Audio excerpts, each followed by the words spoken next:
আসসালামু আলাইকুম বন্ধুরা, it's me Rasel Ahmed Anik and welcome back to my another video. আর আজকে আমি চলে এসেছি মদিনার ঐতিহাসিক জিন পাহাড়ে। আর আপনারা হয়তো অবগত আছেন এই জিন পাহাড় সম্পর্কে। এখানে কিছু আজব কিছু ঘটনা ঘটে, যেমন খালি বোতল ছেড়ে দিলে উপরের দিকে উঠে বা গাড়ি একাই একাই উপরের দিকে উঠে। আসলে এগুলো কিছুই নয়, এগুলো হচ্ছে গুজব, তাছাড়া কিছুই নয়। এটি মদিনার একটি দর্শনীয় স্থান বা ঐতিহাসিক স্থান। তো এই জিন পাহাড় সম্পর্কে আমার খুব বেশি জানা নেই। এখানে অনেক পর্যটক আসে দেখার জন্য, ঘোরার জন্য, উপভোগ করার জন্য।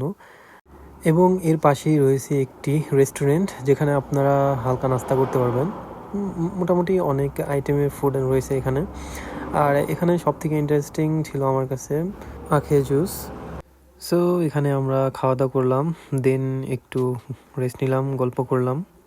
আর রেস্টুরেন্টের অপোজিট সাইডে পর্যটকদের জন্য রয়েছে ক্যামেল অ্যান্ড হর্স রাইড। এটি পর্যটকদের বাড়তি আনন্দ দেয়।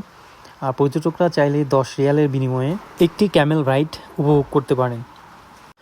যেহেতু সচরাচর বাংলাদেশে এগুলো আমরা দেখতে পাই না, তাই যারা উমরা করতে আসেন বা হজ করতে আসেন তাদের জন্য এটি নতুন একটি অভিজ্ঞতা বা অ্যাডভেঞ্চার বটে। সো এই যে আজকে আমাদের জিন পাহাড় এখানে দেখা শেষ। তো এখন যাচ্ছি অন্য একটা ডেস্টিনেশনে। তো গুড বাই, আবার দেখা হবে অন্য কোনো জায়গায়। ধন্যবাদ সবাইকে সাথে থাকার জন্য।